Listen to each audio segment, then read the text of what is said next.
नमस्कार, आप सभी का जन टीवी उत्तराखंड में स्वागत है। मैं हूं आपके साथ दीपिका जांगड़। खबरों की शुरुआत करेंगे, उससे पहले एक नजर हेडलाइंस पर। सीएम धामी ने शाह से की मुलाकात, जोशीमठ की मौजूदा स्थिति के बारे में दी जानकारी। शाह ने आर्थिक मदद का दिया आश्वासन।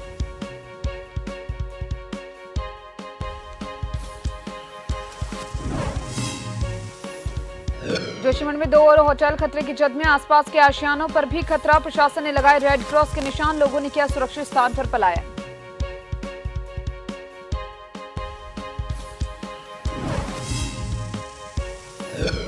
आपदा प्रबंधन सचिव रंजीत सिन्हा ने जोशीमठ आपदा को लेकर की पीसी, कहा पानी का डिस्चार्ज काफी घटा, 258 परिवारों को राहत शिविर में किया जा सकता है शिफ्ट।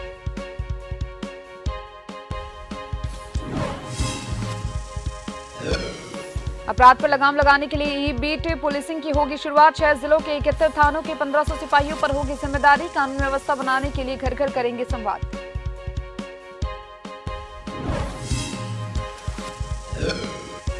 उत्तराखंड में सर्दी का सितम, पहाड़ में से मैदान तक कोहरा और शीतलहर की डबल मार, पड़ रही हाड़ गलाने वाली ठंड। कई जिलों में माइनस में पहुंचा पारा।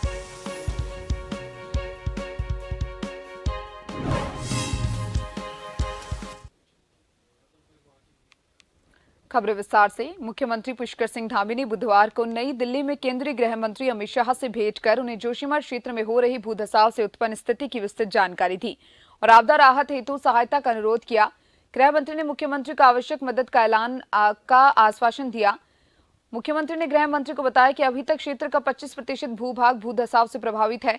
पालिका क्षेत्र में दर्ज भवन लगभग 4500 है, जिनमें से 8049 भवनों में चौड़ी दरारें परिलक्षित हो चुकी है। अस्थायी रूप से विस्थापित परिवार 250 हैं। मुख्यमंत्री ने बताया कि प्रभावितों के पुनर्वास हेतु 5 स्थल चिन्हित किए गए हैं। जोशीमठ के कुल 9 वार्डों में से 4 वार्ड पूर्ण रूप से प्रभावित हैं, जबकि 8 केंद्रीय तकनीकी संस्थान प्रभावित क्षेत्र में वैज्ञानिक परीक्षण कर रहे हैं। मुख्यमंत्री ने बताया कि विभिन्न केंद्रीय तकनीकी संस्थानों से विचार विमर्श करने के बाद प्रारंभिक रूप से अवगत करवाया गया है कि क्षेत्र में वृहद पुनर्निर्माण की आवश्यकता होगी, जिसका फाइनल एस्टिमेशन तकनीकी परीक्षण समाप्त होने के उपरांत प्राप्त होगा।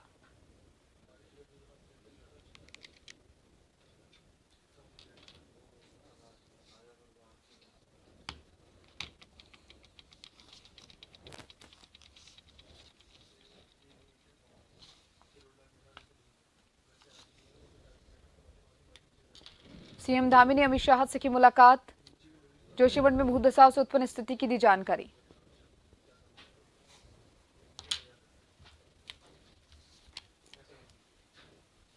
गृह मंत्री से मीटिंग के बाद बोले धामी। पुष्कर सिंह धामी ने केंद्रीय गृह मंत्री अमित शाह से की मुलाकात। धामी ने गृह मंत्री को जोशीमठ के मौजूदा स्थिति के बारे में जानकारी दी। ये मीटिंग गृह मंत्रालय में करीब आधे घंटे तक चली है। शाह से मुलाकात के बाद धामी ने कहा अगले 3 से 4 महीने में 4 धाम यात्रा शुरू हो जाएगी। 4 धामों में यमुनोत्री, गंगोत्री, केदारनाथ और बद्रीनाथ शामिल हैं। जोशीमठ में 849 इमारतों में दरारें आ गई हैं। अब तक 250 परिवारों को सुरक्षित स्थानों पर पहुंचाया जा चुका है। 615 कमरे का अस्थायी राहत शिविर बनाया गया, जहां पीड़ित लोगों को रखा गया है। कुछ लोग उत्तराखंड के बारे में अफवाह फैला रहे हैं। सीएम धामी ने कहा जोशीमठ में 65 से 70% लोग सामान्य रूप से अपना काम कर रहे हैं। कुछ लोग यहां के बारे में अफवाह फैलाते जा रहे हैं। ऐसी अफवाह देश के लिए भी अच्छी नहीं। पर्यटन स्थल ओली में लोग लगातार घूमने आ रहे हैं। सीएम धामी अमित शाह ने आर्थिक मदद का आश्वासन दिया है।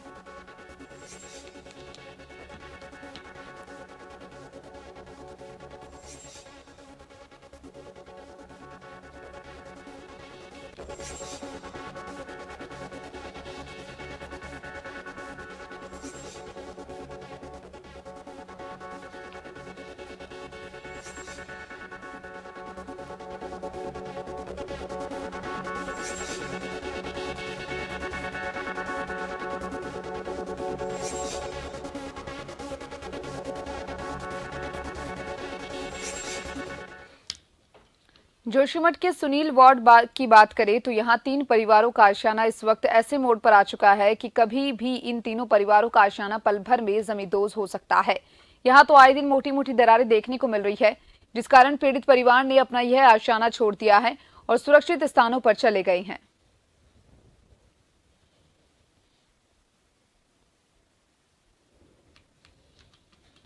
की कंडीशन आप लोगों ने देख ली है। ये हमारे मकान की कंडीशन आज कल में 4-5 तारीख में हो चुकी है और सरकार विस्थापन की बात कर रही है, तो हमें विस्थापन ऐसी जगह पर चाहिए जहाँ पर रोजगार, स्वास्थ्य और शिक्षा की व्यवस्था हो। हमें किसी जंगल में हमें विस्थापन नहीं चाहिए, चाहे वो पीपल कोठी हो। हमारा घर आज टूटने की कगार पे है और मेरी पढ़ाई में भी मुझे बहुत दिक्कत हो रही है। हमारा घर हमने लोन निकाल के ये घर बनाया हुआ था, आज वो घर टूट रहा है।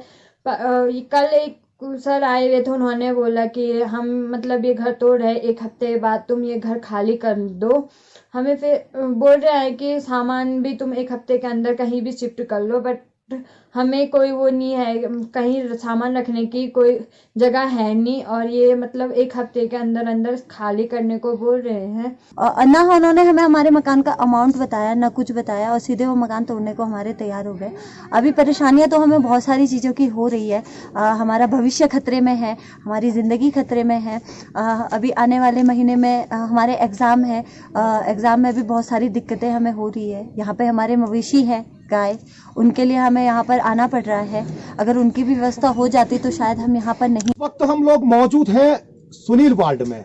सुनील वार्ड की अगर यहां पर बात होती है तो सुनील वार्ड पूरी तरह से खतरे की जद में पहुंच चुका है। यहां पर दर्जनों परिवारों के घरों में मोटी मोटी दरारें पहुंच चुकी है, जिस कारण अब इन आसियानों के पीड़ित परिवार सुरक्षित स्थानों पर चले गए हैं। मैं कैमरामैन साथी से गुजारिश करूंगा कि जरा अंदर आने की कोशिश करें। ये देख सकते हैं अंदर का जो नजारा है, बेहद खतरनाक नजारा है। ये सुनील वार्ड की तस्वीरें हैं, किस तरह से यहाँ पर जो दरारें देखने को मिल रही है, जो कि आप तस्वीरों के माध्यम से देख सकते हैं। पूरा आसियाना इसी तरह से यहाँ पर दिखाई दे सकता है और ये आसियाने कभी भी यहाँ पर पल भर में जमींदोज हो सकते हैं। सुनील वार्ड की तस्वीरें हैं और कैमरामैन साथी से गुजारिश करूंगा कि जरा अंदर आए और अंदर का नजारा भी दिखाएं। और ये देख सकते हैं अंदर का नजारा, ये है, देख सकते हैं सुनील वार्ड की तस्वीरें, भयानक रोंगटे खड़े करने वाली तस्वीरें, ये देख सकते हैं। पूरी दीवार के अंदर मेरा हाथ भी जा सकता है, ये देख सकते हैं कितना खतरनाक नजारा इस वक्त सुनील वार्ड में दिखाई दे रहा है। पूरा आसियाना इस वक्त खाली हो चुका है, अब यहां पर कोई नजर नहीं आ सकता है। कैमरामैन साथी रुपेश चौहान के साथ नवीन सिंह, सुनील।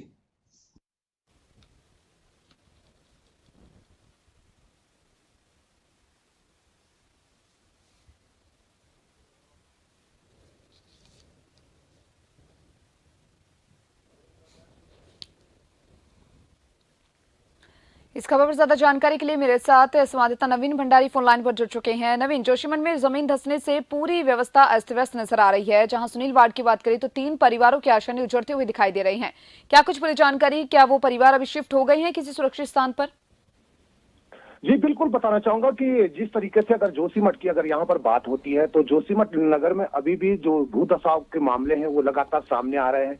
वहीं बात की जाए तो जोशीमठ देवनगरी के सुनील वार्ड की, तो यहाँ पर 3 परिवारों का जो आसियाना है वो आसियाने इतने जर्जर हालत में अब पहुंच चुके हैं कि जो आसियाने कभी भी यहाँ पर पल भर में जमींदोज हो सकते हैं। और बड़ी बात तो यह है कि जो आसियाना में जो पीड़ित परिवार रहा करते थे वो परिवार हालांकि अब सुरक्षित स्थानों पर जरूर चले गए हैं, लेकिन बड़ी बात तो यह है कि अभी भी उन पीड़ित परिवारों के जो आसियाने हैं वहां पर उनके मवेशियां हैं, जो कि उन मवेशियों के लिए हर दिन वहां पर चारा इत्यादि देने के लिए वहां पर पहुंचते हैं।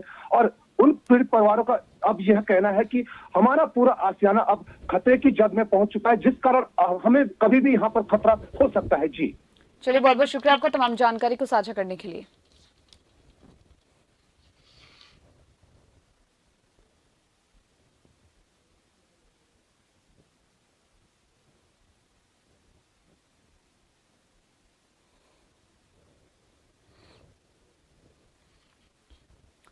उत्तराखंड के जोशीमठ में जमीन धंसने से पूरी व्यवस्था अस्त व्यस्त हो गई है। इसके चलते वहां के छात्रों पर भी काफी प्रभाव पड़ा है। उन छात्रों के ऊपर ज्यादा असर पड़ने वाला है जो इस साल बोर्ड परीक्षा में शामिल होने वाले हैं। उत्तराखंड में बोर्ड परीक्षा की तारीखों का ऐलान पहले ही हो चुका है, जो 17 मार्च से 6 अप्रैल 2023 तक होनी है।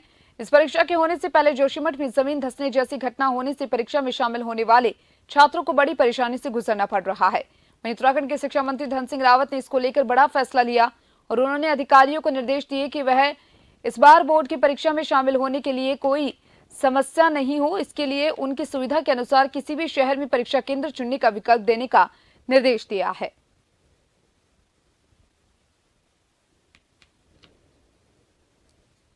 निर्णय लिया है कि हमारे लगभग 150 से ज़्यादा बच्चे ऐसे जो हाई स्कूल और इंटरमीडिएट के बोर्ड के परीक्षा में बैठने वाले हैं और 25 से ज़्यादा बच्चे ऐसे कि जो CBSE बोर्ड के परीक्षा में बैठने वाले हैं।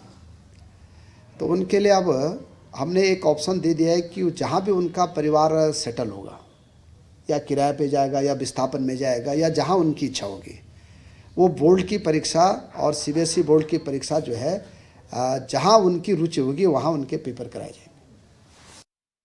चमोली के प्रभारी मंत्री धन सिंह रावत पिछले 5 दिनों से जोशीमठ प्रवास पर थे, जहां उन्होंने भूस्खलन से प्रभावित हुए लोगों की समस्या जानी।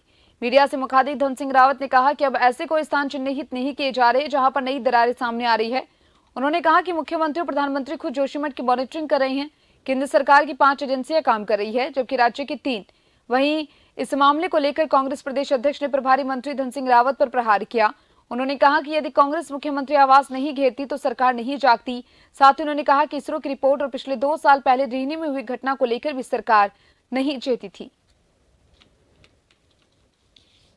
प्रधानमंत्री जी और मुख्यमंत्री जी लगातार वहाँ मॉनिटरिंग कर रहे हैं और हमारी केंद्र सरकार हो चाहे राज्य सरकार हो, जोशीमठ की जनता के साथ खड़ी है। और ये मैं नहीं कह रहा हूँ, ये वहाँ के प्रभावित लोग भी कह रहे हैं कि पहली बार जो है सरकार ने इतने क्विक जो है वहाँ पे व्यवस्थाएं बनाए हैं। हम लोग 950 रुपये जो विस्थापित लोग हैं उनके होटल का किराया दे रहे हैं पर डे, 450 रुपये उनको खाने के लिए दे रहे हैं। कर दी व्यवस्थाएं करने में इसरो की रिपोर्ट आ चुकी थी, उसका भी संज्ञान नहीं लिया।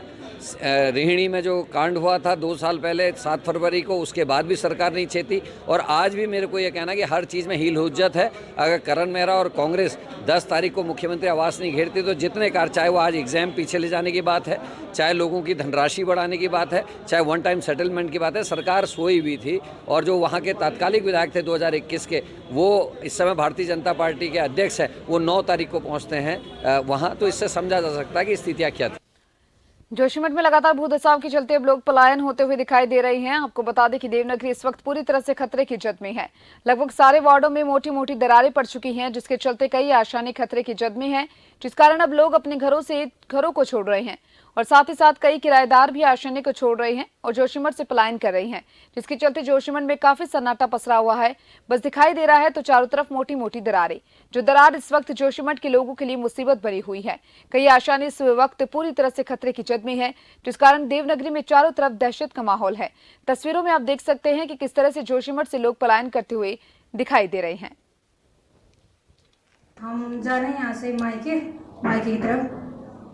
कितने जाने तो मन नहीं कर रहा, तो क्या करें, जाने पड़ेगा। कितने सालों से थे आप जोशीमठ में? हम 15-20 सालों से थे। कितना दुख हो रहा है आपको इस वक्त जोशीमठ छोड़ के? हमें यहाँ विगत 10-12 सालों से रह रहे थे। यहाँ हमारा बिजली का दुकान भी था और हम ये बिजली के काम भी करते थे, लेकिन इतना दुख हो रहा है यहाँ से जाने के लिए कि मन ही नहीं कर रहा। हम तो 3-4 दिन से तैयार हो रहे पर क्या करें, बिस्तर उठाने का मन नहीं कर रहा। क्या करें, इमरजेंसी में जो दरारें पड़ रही हैं उनसे हमको बहुत डर लग रहा है। ऐसा लग रहा है कि अभी तो खिसकेगा तभी खिसकेगा। खबर लगातार जारी है, जल्द लौटेंगे छोटे से ब्रेक के बाद।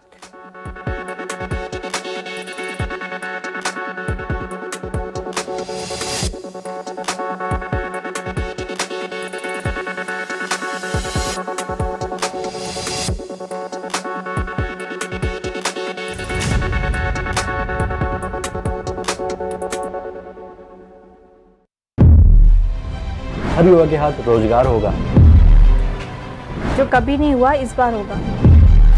विकल्प रहित संकल्प आधार होगा। समृद्ध उत्तराखंड का स्वप्न साकार होगा। उत्तराखंड के विकास में युवाओं की बढ़े भागीदारी।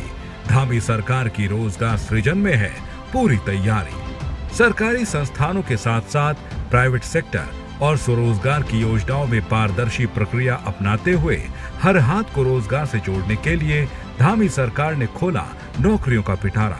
जो हमारे यहाँ पर 30,000 नियुक्तियां जो हमारी रिक्त हैं, उन 30,000 नियुक्तियों पर उनको भरने का हमने संकल्प लिया है। रोजगार की प्रक्रिया को आगे बढ़ाने का संकल्प लिया है, उस पर हम बहुत तेजी से काम कर रहे हैं। अक्टूबर के माह में इसके विज्ञापन जारी हो गए, इसके कैलेंडर निकल गए और दिसंबर और जनवरी तक सारी की सारी भर्तियां संपन्न हो जाएंगी।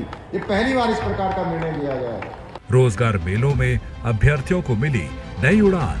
विदेश रोजगार प्रकोष्ठ करेगा विदेश में नौकरी की राह आसान। सरकारी विभागों, निगमों और प्राइवेट सेक्टर के साथ साथ कृषि, पशुपालन, उद्यान, होम स्टे, दुग्ध डेयरी और अन्य तमाम क्षेत्रों में युवाओं को मिल रहा रोजगार, खत्म हो रहा बेरोजगारों का इंतजार। उत्तराखंड सरकार का बहुत सहयोग है कि उन्होंने हमें इस काबिल बनाया, समूह के थ्रू हमें मतलब पहचान दी कि हम कुछ कर पाएँ।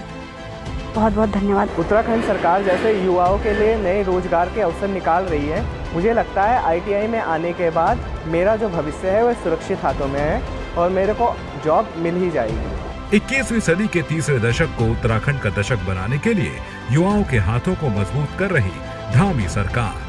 खुशहाल हो उत्तराखंड, मिले युवाओं को रोजगार, सर्वोत्तम राज्य बनाने का मिलकर करेंगे स्वप्न साकार।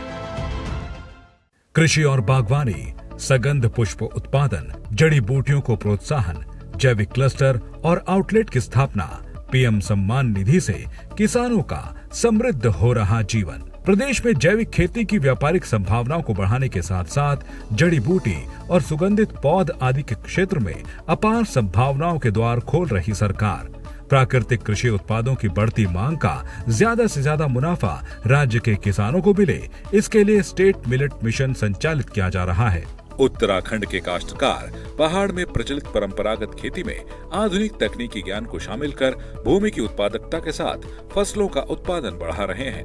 काश्तकारों की मदद कर किसानों की आय और उनके जीवन स्तर में अभूतपूर्व परिवर्तन लाया जा रहा है। इस बार के कृषि बजट में कृषि को हाईटेक बनाने के साथ साथ प्राकृतिक कृषि पर भी अभूतपूर्व रूप से फोकस किया गया है। आत्मनिर्भर प्राकृतिक किसान योजना में प्राकृतिक खेती को बढ़ावा देने के लिए 10 करोड़ रुपए का प्रावधान किया गया है। 5 करोड़ रुपए से प्राकृतिक कृषि नमामि गंगा कॉरिडोर को शुरू किया जा रहा है और प्रदेश की कुल कृषि योग्य भूमि में से 2.17 लाख हेक्टेयर क्षेत्रफल को जैविक कृषि के तहत विकसित किया गया है। प्रदेश के किसान भाइयों को समृद्ध बनाने के लिए धामी सरकार अनेक कल्याणकारी योजनाएं चला रही है। पर्वतीय क्षेत्रों में बारानी खेती को नई ऊंचाई देने के लिए उत्तराखंड जलवायु अनुकूल बारानी कृषि परियोजना को मंजूरी मिली, तो वहीं फार्म मशीनरी बैंक में कृषि उपकरण उपलब्ध कराए जा रहे हैं। किसान भाइयों को 3 लाख और महिला स्वयं सहायता समूहों को 5 लाख तक का ब्याज मुक्त ऋण दे रही है सरकार। एरोमा वैलियों के साथ साथ जैविक चाय बागान भी विकसित किए जा रहे हैं। पहाड़ के उत्पादों को ज्योग्राफिकल इंडिकेशन दिलाने के लिए भी राज्य सरकार बढ़ा रही है कदम। समृद्ध हो किसान, खुशहाल हो प्रदेश, धामी सरकार का यही है मूल उद्देश्य।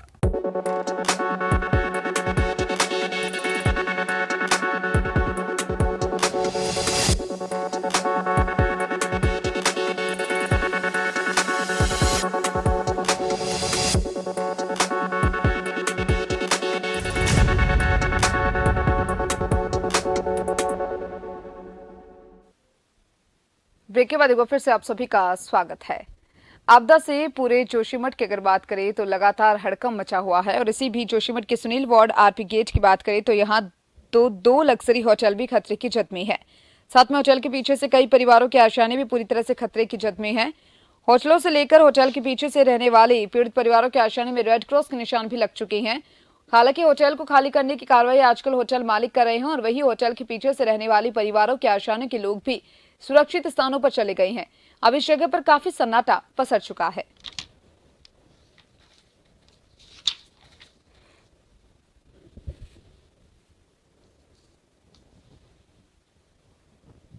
आदमी जब किसी भी चीज़ को कंस्ट्रक्ट करता है तो जैसे मुझे मेरा ये भवन जो होम स्टे बनाने में लगभग 8 से 10 साल लग गए और मैंने इसको अभी इसको शुरू किया था। इससे पहले तैयार था, तब तक कोविड का कुछ दिक्कत हो गया, उस वजह से हम काम नहीं कर पाए। अभी काम कर रहे थे तो अभी अचानक से इस तरह की जो है लैंड सेटलमेंट की घटनाएं हैं ये बढ़ गई है, तो इसने हमें काफ़ी हद तक तोड़ के रख दिया है और आने वाले टाइम में हमें लगता नहीं कि हम इतना समय और किसी भवन को बनाने में दे पाएंगे। और एक तो उम्मीदें भी ध्वस्त हो रही हैं और साथ साथ हिम्मत भी टूटती जा रही है। सचिव आपदा प्रबंधन रंजीत सिन्हा ने जोशीमठ आपदा को लेकर प्रेस ब्रीफिंग की है। सचिव आपदा प्रबंधन ने बताया कि पिछले कुछ दिनों में पानी का डिस्चार्ज काफी घट गया है। अभी तक 258 परिवारों को राहत शिविर में ले जाया जा चुका है। वहीं आज मुख्य सचिव ने सेंट्रल तकनीकी संस्थानों के साथ वीडियो कॉन्फ्रेंसिंग के माध्यम से बैठक भी की, जिसमें जोशीमठ का विस्थापन और पुनर्निर्माण के कार्यों को प्राथमिकता में रखने के साथ ही कम से कम समय में कामों को पूरा किए जाने की बात कही गई है। आज सर्वे का काम, अन्य कार्य जनपद में चल रहा है।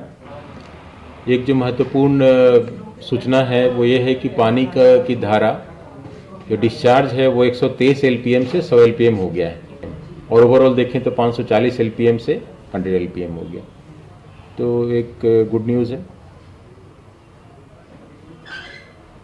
जो सुरक्षा के दृष्टिकोण से जो परिवारों को विस्थापित किया गया है, राहत शिविरों में ले जाया गया है, उनकी संख्या 258 हो गई है। बाकी एक जो महत्वपूर्ण आज मुख्य सचिव महोदय ने जो सेंट्रल तकनीकी संस्थाएं हैं जो जांच कर रही है वहाँ पे, उन सबके डायरेक्टर और हेड के साथ एक वीसी हुई, जिसमें उनको कुछ जांच को किस तरह से प्रायोरिटी देना चाहिए उन मुद्दों पे वार्ता हुई। और उसमें वार्ता में जो मुख्य बिंदु हैं वो ये हैं कि चूँकि एक नेशनल प्रायोरिटी का विषय है जोशीमठ का विस्थापन और पुनर्निर्माण, तो इसमें सारी संस्थाएं इसको टॉप प्रायोरिटी पे रखें। देवनगरी जोशीमठ में लगातार हो रहे भूधसाव के चलते स्थानीय लोगों ने भगवान नरसिंह के मंदिर में पूजा अर्चना की। वहीं स्थानीय लोगों ने मां भगवती की भी आराधना की और पूजा अर्चना की।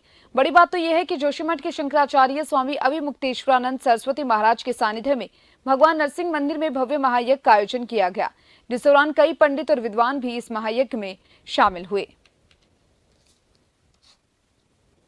मैं यहाँ पे एक बहुत बड़ा नरसिंह यज्ञ लगभग 3 माह बाद चैत के महीने या वैशाख के महीने होने जा रहा है। और देवी ने कहा कि कहीं न कहीं मानव के जिस प्रकार के मानव ने कहीं न कहीं गलतियाँ की, उसी के कारण इस प्रकार का, लेकिन अब इसमें कुछ होने वाला, कुछ बिगड़ने वाला नहीं। जोशीमठ जैसे थे वैसे रहेगा। जो हो गया उसको नहीं सुधार सकते हैं। और उन्होंने कहा कि नरसिंह महायज्ञ यहाँ की जनता, यहाँ के जो सारे गांव वाले हैं वो करें, तो यहाँ पे अवश्य इसका फल प्राप्त होगा और नरसिंह भगवान सबकी रक्षा करें। आईजी डॉक्टर नीलेश आनंद भरने ने कुमाऊं मंडल में अपराध को कम करने के लिए फिर से ई-बीट पुलिसिंग की शुरुआत की है। इस बार पुलिस मॉडल तरीके से ही बीट पुलिसिंग पर काम कर रही है। आईजी नीलेश आनंद भरने ने कुमाऊं मंडल में 1500 सिपाहियों को ई-बीट पुलिसिंग की जिम्मेदारी दी। 6 जिलों के 71 थानों में पुलिसकर्मी अपराध नियंत्रण, नशे पर लगाम और बेहतर कानून व्यवस्था बनाने के लिए घर-घर संवाद करेंगे। इसके साथ ही आईजी ने सभी बीट पुलिस अधिकारियों को अपने मोबाइल नंबर और नाम के स्टिकर भी हर घर तक के बाहर लगाने के निर्देश दिए।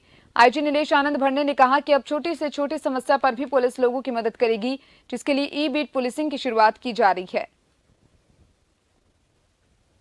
पुलिसिंग भी चालू होगी, तो इसकी पूर्व तैयारी में हमने बीट सिस्टम अभी लागू किया है, जिसमें पुलिसिंग का जो ग्राउंड लेवल का बेसिक पुलिसिंग होती है जो वो बीट से होती है। जो एक सिपाही होता है वो एक छोटी बीट में जो है उसको हर एक चीज़ पता होनी चाहिए कि उसके बीट में जो है कौन बाहर से आया, कौन कबाड़ी है, कौन जो है वो क्रिमिनल आया हुआ है। बाहर से आने वाले हर व्यक्ति की उसको जानकारी होनी चाहिए कि उस क्षेत्र में रहने वाले सक्रिय अपराधी, क्रिमिनल, ताकि वो सर्विलांस करे। हम लगभग 250 से अधिक अब तक चालान कर चुके हैं, 7 लाख से अधिक का जुर्माना वसूल कर चुके हैं। कुछ जुर्माने की वसूली भी बाकी है और लगातार कार्रवाई होने के बावजूद भी सिंगल यूज प्लास्टिक का उपयोग पूरी तरह से प्रतिबंधित नहीं हो पाया। इसको दृष्टि रखते हुए मैंने एक आदेश जारी किया है, जिसमें 19 तारीख तक व्यापारियों से अपील करी है कि उनके पास जो भी सिंगल यूज प्लास्टिक है वो निगम में जमा कर दें स्वेच्छा से। नहीं तो उसके बाद अब हमें जिन प्रतिष्ठानों पर सिंगल यूज प्लास्टिक मिलेगा उनमें जुर्माने की कार्रवाई करने के साथ हमने सील करने का आदेश जारी किया है। प्रदेश की पुष्कर सिंह धामी सरकार में कैबिनेट मंत्री मसूरी विधायक जिले के 2 दिवसीय दौरे के तहत काशीपुर पहुंचे। काशीपुर में मंडी समिति के गेस्ट हाउस में कार्यकर्ताओं के साथ बैठक की। काशीपुर पहुंचने पर मुरादाबाद रोड स्थित मंडी अतिथि गृह काशीपुर में भाजपा के स्थानीय पदाधिकारियों, कार्यकर्ताओं द्वारा स्वागत किया गया और इस दौरान उन्होंने मीडिया से वार्ता करते हुए कहा कि देश के प्रधानमंत्री नरेंद्र मोदी के बेटी बचाओ बेटी पढ़ाओ के नारे को चरितार्थ करते हुए प्रदेश सरकार ने 50,000 से अधिक स्वयं सहायता समूह के माध्यम से 5 लाख से अधिक महिलाओं को रोजगार देने की दिशा में काम किया है। वहीं भारतीय जनता पार्टी को भी जनता ने परख लिया। उन्होंने कहा कि आने वाले चुनाव में कांग्रेस की तरफ से कोई चुनौती नहीं मिलने वाली है। पैर जुड़े, कांग्रेस का कुछ होने वाला नहीं है। लोग कांग्रेस के चरित्र को जान चुके हैं कि इनके नेता कहते क्या हैं और करते क्या हैं, और वहीं भारतीय जनता पार्टी को भी उन्होंने परख लिया है और जनता अंतर स्पष्ट वो करती है और उसके बाद वोट करती है। और कांग्रेस का, चाहे मैंने कहा ना, कुछ होने वाला नहीं है। देखिए, आने वाले में चुनाव तो चुनौती यह है कि आज हमारे पास ऐसे ऐसे सक्षम कार्यकर्ता हैं, सब लोग अपने अपने क्षेत्र में इतना काम कर रहे हैं कि एक कैसे एकजुट होकर लगाना है, सिर्फ यही चुनौती है और मैंने कहा बाकी कोई चुनौती नहीं। लक्सर नगर में बीते 2 दिन पहले एक महिला का पर्स छीनकर फरार हो जाने वाले 2 आरोपियों को लक्सर पुलिस ने गिरफ्तार किया। पुलिस के मुताबिक मंगलवार को दोनों आरोपी लक्सर मेन बाजार से एक महिला का पर्स लूटकर फरार हो गए, जिसमें महिला के 4000 रुपए सहित अन्य कागजात थे। महिला के पति ने आरोपियों के खिलाफ तहरीर देकर मुकदमा दर्ज करवाया था। पुलिस ने घटनास्थल के आसपास लगे सीसीटीवी फुटेज के आधार पर आरोपियों की शिनाख्त करते हुए 2 आरोपियों को फ्लाईओवर के नीचे से लूट के माल सहित गिरफ्तार किया। उन्होंने बताया दोनों आरोपी नैतिक और कार्तिक लक्सर कोतवाली के दाब की कला गांव के हैं। आरोपी कार्तिक पूर्व में भी चोरी और लूट के दर्ज मुकदमे में लक्सर और सिविल लाइन रुड़की में भी जेल जा चुका है।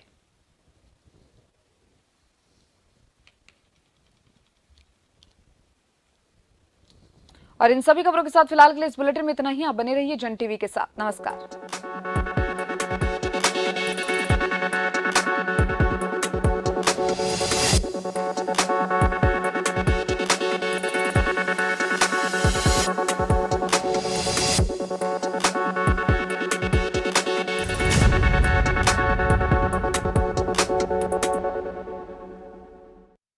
संकल्प नए उत्तराखंड का। शिक्षा के प्रकाश से उत्तराखंड में विकास के पथ को सुगम बना रही है धामी सरकार। प्रदेश सरकार अपने नागरिकों को अधिक से अधिक